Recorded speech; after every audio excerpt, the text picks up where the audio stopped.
Ya sebenarnya kiamat ruang samu. Nanti hisab itu nanti kalau hitung hanya sekitar 3 jam. Hisabnya sak dunia itu hanya sekitar karena malaikat itu tidak kesulitan sama sekali. Tak warai ya. Ini nggak akan salah saya dalam hal ini karena riwayatnya sahihah. Kenapa hisab itu hanya butuh mau rubuun nahar seperempat dari siang enggak? Anggap saja siang itu 6 jam atau 12 jam itu aja terserah. Kalau 12 paruhnya kan 6 ya. Seperti seperempatnya berarti 3. Itu gini. Jadi nanti di mahsyar itu kan yaumatab jadu wujuh watas wadu wujuh. Yaudah yang kafir itu gelap, hilang. Wajahnya, tubuhnya semuanya gelap.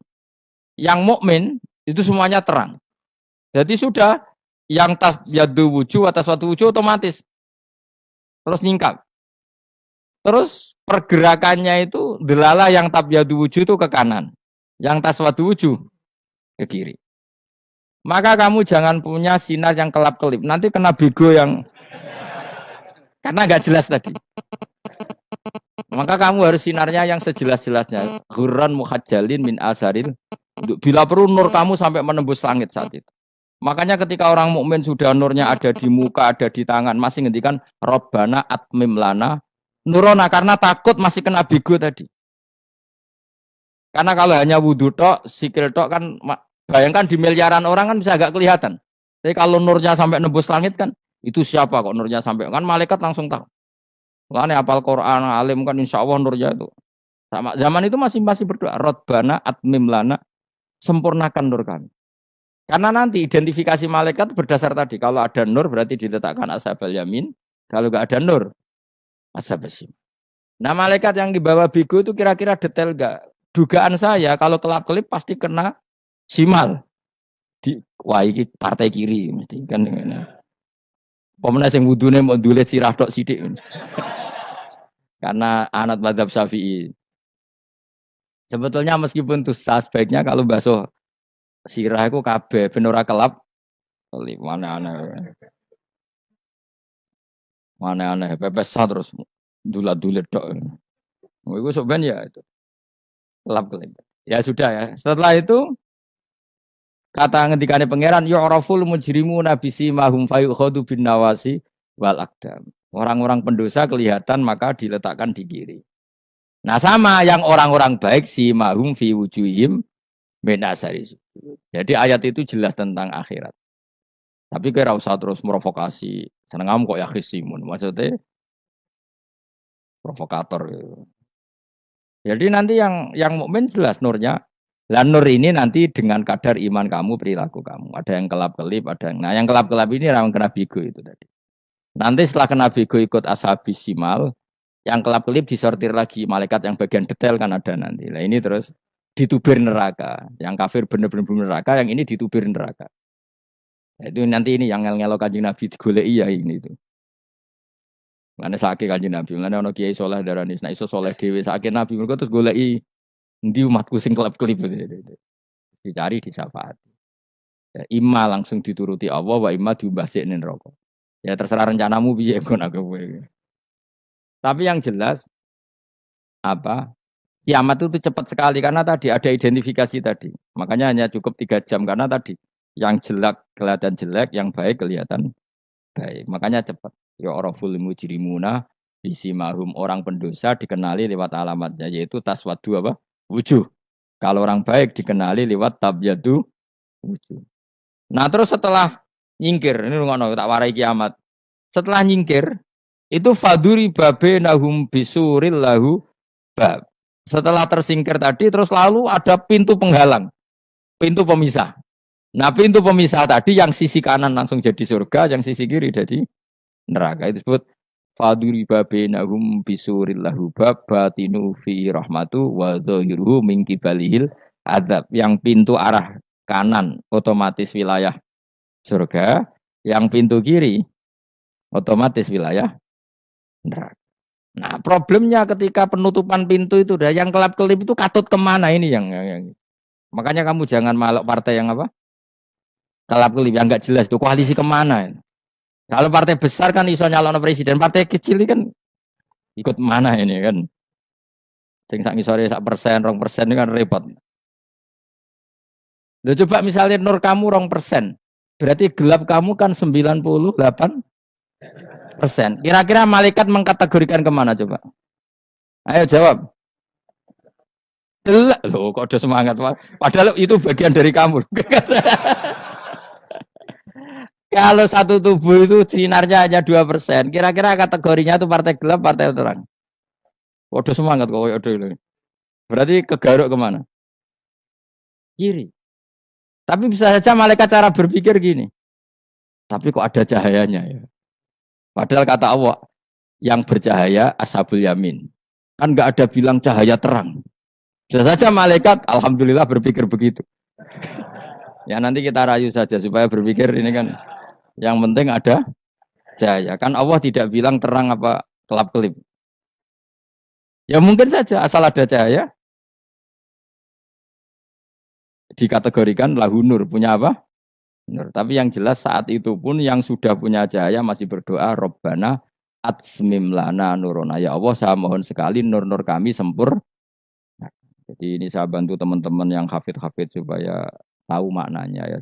Dan yang nggak hafid ya dengar ya. Kalau nur itu penting. Makanya Nabi itu kayak apa Nabi itu orang super itu kalau ngendikan wa mat al min fauqi nuran wa min tahti nuran wa an yamini nuran wa an simali nuran sampai terakhir Nabi masih mendoa untuk dirinya waj'ali nuran dan semua tubuh saya jadi nur. Saya Nabi sudah gitu. Ya Allah jadikan sisi depanku nur, belakang kami nur, kanan nur, kiri nur. Terakhir itu apa? Waj'alni nuron dan doa semoga semua tubuh saya jadi itu termasuk doa yang sering saya baca karena saya takut kelap-kelip tadi ini bahaya ini kalau malaikat saya tidak tahu cara berpikir malaikat tadi apa ngitung 98% maka dikategorikan apa gelap apa dihitung nurnya saja wong instruksinya Allah kan yang ada nur ashabul yamin meskipun kelap-kelip kan punya nur saya tidak tahu nanti ikut 2% ikut mana kalau di partai koalisi itu ya, ikut yang menang biasanya ikut yang apa? Ya makanya saya mohon kalau wudhu itu usahakan sempurna, terutama wudhu sholat. Kalau nggak wudhu sholat itu sebaiknya nggak sempurna supaya ada bedanya wudhu sholat sama wudhu tidak sholat. Rasulullah itu masyhur gitu ya. Rasulullah itu kadang tawad doa wudhu an khofifan, wudhu yang sederhana, yaitu hanya sekali-sekali dan tidak sempurna. Ketika ditanya as sholat ya Rasulullah tidak.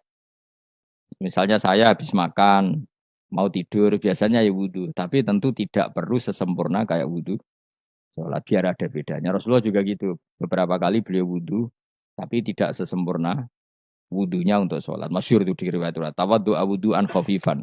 Duna wudhu'ihi lis sholat. Tapi kalau wudhu untuk sholat, asbaghal wudhu menyempurnakan wudhu. Jadi supaya ada bedanya wudhu sholat dan wudhu tidak sholat. Saya gak wong sore iso ngaji podo kabeh. Abu Bakar ya gitu. Ana wong poso sunat kok nyediakno buka, oh dimarahin. Istrinya pernah nyediakan buka beliau untuk puasa sunat. Itu embernya dipecahi Mbak Abu Bakar. Ditanya, kenapa gitu? Apakah kamu akan menyaingi Ramadan? Jadi gak boleh memperlakukan puasa sunat kayak Ramadan. Ya biasa saja kalau puasa sunat tuh, wah, buka kolak, wopo. Ramadannya ya iri tuh. Ini gimana kok saya disaingi ini? Jadi KB itu ada proporsinya, ada apa? Makanya megang Quran ya wudhu, megang wudhu. Nah, KB gitaran terus wudhu, pengiran tersinggung. Piye kok menjaga gitar wudhu? Jadi gak boleh kebaikan disaingi itu juga gak boleh. Bapak gue sergap wudhu sampai nyekel gitar. Untuk Quran tersinggung, wah semen itu gak sembunyi kan. Malaikat panitia kan ya tersinggung. KB itu kan ada proporsinya apa? Ada proporsi. Itu hebatnya Rasulullah. Jadi kalau beliau wudhu, bahkan wudhu itu wudhu li sholat sama tidak sholat itu. Misalnya sholat sunat tuh kamu mampu ngadeg boleh nggak duduk? Boleh. Kalau sholat fardu nggak boleh biar ada bedanya. Fardu itu spesial, nggak boleh harus berdiri. Kalau sunat pun harus berdiri. Fardu tersinggung. Iya sunat kok nyaingi aku kan gitu kayak. Ya makanya sholat fardu wajib berdiri ya. Sholat sunat boleh duduk meskipun mampu loh ya. Nggak boleh sama. Sholat sunat pun harus berdiri. Berarti ada sunat menyaingi fardu.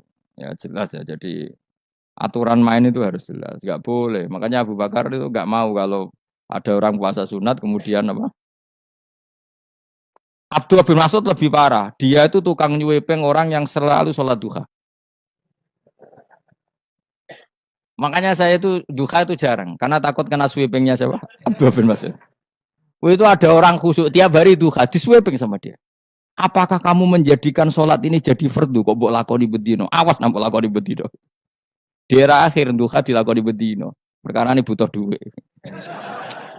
Oh itu kalau zaman Abdul Mahmud kena sweeping apa? Karena berarti menandingi fardu. Yes, kira usah anut ilmu ku bahaya itu di sensitif.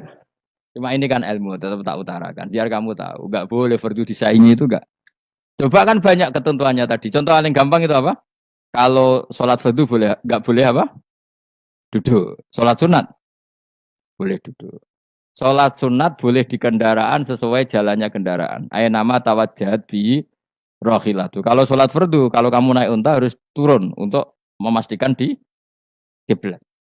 Jadi banyak sholat sunat kamu dalam keadaan najis sudah tidak boleh dilakukan. Kalau sholat fardu, karena saking pentingnya fardu, meskipun dalam keadaan najis tidak menemukan alat sesuci harus tetap sholat. Jenenge sholat dihormatil waktu. Karena nggak boleh fardu ditinggalkan. Meskipun nanti harus iadah. Karena nggak boleh mengalahkan fardu meskipun itu oleh najis. Jadi misalnya kamu pergi hanya bawa satu celana, kemudian di terminal atau apa kena najis, kena uyah sampean misalnya, kamu harus tetap wudu dan sholat. Karena nggak boleh fardu ditinggalkan. Meskipun nanti harus iadah karena sholat kamu tidak sempurna. Dalam keadaan celana kamu najis, boleh nggak sholat sunat? Oh nggak boleh.